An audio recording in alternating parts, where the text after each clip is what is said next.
दोस्तों, stock market एक जंगल के तरीके से है। जैसे जंगल में तरह तरह के जानवर पाए जाते हैं, वैसे ही स्टॉक मार्केट में भी तरह तरह के शेयर्स होते हैं, तरह तरह के इंस्ट्रूमेंट्स हैं। अब आप अगर स्टॉक मार्केट में आए हैं वेल्थ क्रिएशन की जर्नी के लिए, रिच होने की जर्नी के लिए, फाइनेंशियल इंडिपेंडेंस होने की जर्नी के लिए, तो कौन सा शेयर आपके लिए सही रहेगा? आइए इस पर हम बात करते हैं कि कौन से शेयर आपको आपकी जर्नी को कंप्लीट करने में हेल्प करेंगे। देखिए, जैसे जंगल में खरगोश होता है ना, वैसे स्टॉक मार्केट में भी पेनी शेयर्स होते हैं। अब क्या है कि खरगोश के ऊपर आप सवारी नहीं कर सकते। भागता कूदता तो बहुत है, उछलता कूदता ये बहुत है, लेकिन इसके ऊपर आप सवारी नहीं कर सकते। वैसे ही पेनी स्टॉक्स उछलते कूदते तो बहुत हैं, लेकिन आप उसमें अपना वेल्थ नहीं राइड करा सकते। आप अपनी वेल्थ को, अपनी जो हार्ड अर्न मनी है, आप उसको नहीं दे सकते। देना रिस्की है।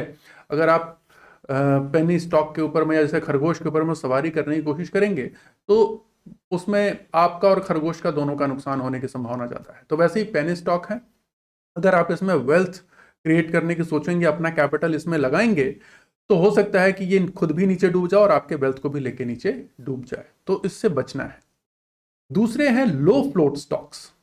ऐसे स्टॉक जो कि मार्केट में बहुत कम उनकी क्वांटिटी अवेलेबल है ट्रेड होने के लिए। तो ये कैसे हैं? ये हिरन की तरह से हैं। जैसे ये हमेशा उछलते कूदते रहते हैं, हमेशा।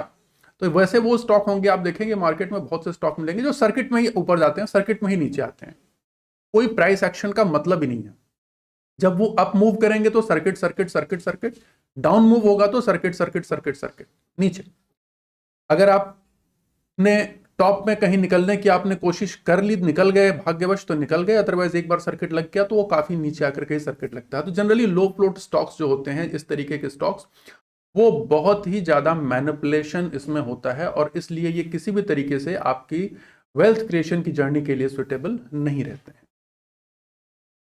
तीसरे होते हैं ये non trending stocks, just like donkey.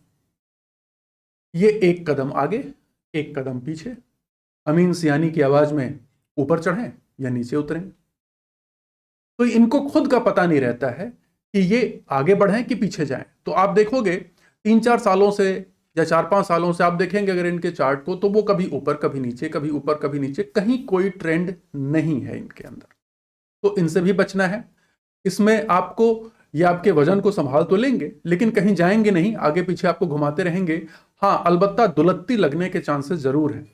तो ऐसे शेयरों से बचें जिसमें कि जो है आपको दुलत्ती लगने के चांसेस। अब तीसरे आते हैं ट्रेंडिंग स्टॉक्स, जो कि भागते हुए घोड़े हैं, एकदम तेजी से भाग रहे हैं। अब उसमें भी देखिए दो तरीके के घोड़े पाए जाते हैं। अब घोड़े तो मिल गए आपको, अब दो तरीके के घोड़े हैं। एक तो वो घोड़े जो ऑलरेडी बहुत तेजी से भाग रहे हैं, बड़े स्ट्रेच्ड स्टॉक्स हैं। तो पहली बात तो ये है कि इनको पहली बात पकड़ना रिस्की होता है, चोट लगने के चांसेस होते हैं। भागते हुए घोड़े पे सवारी करना बड़ा मुश्किल होता है। पहली बात तो आप पकड़ नहीं पाएंगे, दूसरी बात अगर आप पकड़ने चलेंगे तो चोट लगने की संभावना ज्यादा है। और तीसरा ये कि अगर आप इसके ऊपर चढ़ भी जाएं तो ये आपको गिरा करके फिर भाग जाएंगे। ऐसे ही होते हैं स्ट्रेच स्टॉक्स, मतलब वो स्टॉक्स जो अपने बेस से ऑलरेडी काफी लंबा रन ले चुके हैं। जनरली रिटेलर्स जो है उनको भागते हुए घोड़े ज्यादा पसंद आते हैं, रिटेल ट्रेडर्स को, रिटेल इन्वेस्टर्स को। जब ऑलरेडी कोई स्टॉक बहुत अच्छा ह्यूज रन ले चुका होता है, तब रिटेल उसमें बाय करना शुरू करता है। और होता क्या है कि जैसे वो बाय करता है, वो घोड़े उसको गिरा देते हैं। क्योंकि भागते हुए घोड़ों के साथ समस्या क्या है कि अगर आप उनके ऊपर चढ़ने की कोशिश करेंगे तो उनके रुकने की संभावना ज्यादा है। रुकने की संभावना ज्यादा है, आपको झटक के गिरा देने की संभावना ज्यादा है। वैसे स्ट्रेच स्टॉक जब आप बहुत भाग चुका है, जब आप उसको खरीदेंगे तो चांसेस ऊपर भागने के कम होते हैं, वहां से उसकी जो मूवमेंट है वो डाउनवर्ड मूवमेंट होने के चांसेस ज्यादा रहता है। और यही कारण है कि रिटेलर्स का ये नंबर 1 कंप्लेन रहती है कि जैसे एक शेयर तो बहुत भाग रहा था, बहुत भाग रहा था, जैसे ही मैंने बाय किया यार वहां से गिरने लगा, क्योंकि आपने गलत समय पर बाय किया, भागते हुए घोड़े पे बाय किया।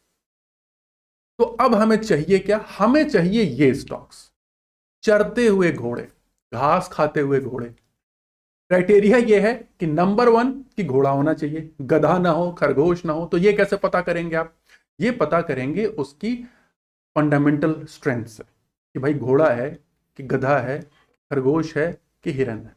एक तो दिख जाए आपको। एक घोड़ा मतलब ठीक है, अपनी इंडस्ट्री में लीडर है, उसकी प्रॉफिट अर्निंग अच्छी है, मार्केट अच्छा है, पोटेंशियल फ्यूचर अटेंशन वो अच्छा है, क्वार्टर ऑन क्वार्टर उसकी जो है प्रॉफिटेबिलिटी अच्छी आ रही है, तो पोटेंशियल है इसमें। अब ये चल रहा है, यानी कि अपने एक्युमुलेशन फेज में है। चढ़ते हुए घोड़े मतलब ये बिल्डिंग टू ब्लास्ट है, अपने आप को बिल्ड कर रहा है। तो आप ऐसे शेयर्स ढूंढो जो कि अभी चल रहे हों, यानी कि एक्युमुलेशन हो रहा है इसमें, उसमें कोई बड़ा फंड जो है धीरे धीरे धीरे धीरे एक्युमुलेट कर रहा है। और इनकी पहचान क्या है? देखिए, चढ़ते हुए घोड़े क्या करते हैं, वो आगे पीछे थोड़ा चलेंगे, गर्दन हिलाएंगे, पूंछ झटकेंगे, थोड़ा थोड़ा मूव करेंगे। अब चढ़ते हुए घोड़े या रुके हुए घोड़े पे जब आप अगर उछल के कूदेंगे ना, तो उनके भागने की संभावना ज्यादा होती है। ठीक वैसे ही जब आप किसी एक्युमुलेशन जब जिसका हो रहा हो, जो अपने बेस से धीरे धीरे धीरे धीरे बाहर निकल रहा हो, काफी लंबे एक्युमुलेशन के बाद आप वॉच करो कि अपने बेस से वो धीरे धीरे धीरे धीरे बाहर निकल रहा है। ठीक है, जैसे चार्ट में हम यहां देखें, अगर यहीं पे देखें हम, तो ये धीरे धीरे धीरे धीरे यहां पर ये एक्युमुलेशन हो रहा है यहां पर, और जैसे ये अपने प्रीवियस हाई के बाद यहां से तेजी से रन इसने पकड़ा। तो यानी हमें इस तरीके का कुछ ढूंढना है जहां पर एक्युमुलेशन हो रहा है और वो एक्युमुलेशन के साथ मूव स्टार्ट हो गया है। जब वो मूव एक सर्टेन थ्रेशोल्ड पे आता है ना, तो आप उसी समय उस पर सवारी कर लीजिए, क्योंकि घोड़े का पेट भर गया है, अब वो किसी भी समय भाग सकता है। बिल्डिंग टू ब्लास्ट स्टॉक्स, उसका तरीका ये है कि आप उसमें एक साथ सारी कैपिटल ना लगाएं, पार्ट पार्ट प्रोग्रेसिव तरीके से उसमें कैपिटल डालते चले जाएं, जितना भागता जाए उतना उसके ऊपर डालते चले जाएं। ठीक है, तो फिर एक टाइम के बाद वो बहुत तेजी से भागेगा और एक सर्टेन डिस्टेंस में आप अपना प्रॉफिट बुक कर लें। तो जी हाँ, ये है वो तरीका जो कि बड़े ही सिंपल और एक एनालॉजी के थ्रू मैंने आपको समझाने की कोशिश की कि वेल्थ क्रिएशन की जर्नी के लिए आपको कौन सा व्हीकल सही रहेगा। वो स्टॉक सही रहेंगे जो ऐसे घोड़े हों जो कि अभी रेडी टू ब्लास्ट हैं, रेडी टू रन हैं, अभी अपनी स्ट्रेंथ एक्युमुलेट कर रहे हैं और तेजी से भागेंगे। तो अगर आपको अब सारा खेल मार्केट में ऐसे ही स्टॉक्स को आइडेंटिफाई करने का है, आपने जब ऐसे शेयर्स को आइडेंटिफाई करना सीख लिया, तो फिर आप समझ लीजिए कि फिर आपको रिच बनने की जर्नी आपकी बहुत जल्दी कंप्लीट हो जाएगी। वेल्थ क्रिएशन की जर्नी आपको बहुत जल्दी, क्योंकि ये घोड़े आपको बहुत जल्दी आपके टारगेट तक पहुंचा देंगे। ठीक है, तो इसी के साथ मैं ये वीडियो समाप्त करता हूं। आशा करता हूं वीडियो आपको पसंद आया हो, तो इसे जरूर लाइक, सब्सक्राइब और शेयर करें। अगली वीडियो आपसे फिर मिलूंगा, तब तक के लिए बहुत बहुत धन्यवाद। नमस्कार। Happy wealth creation journey. और हाँ, ऐसे घोड़ों को जरूर ढूंढिए। धन्यवाद।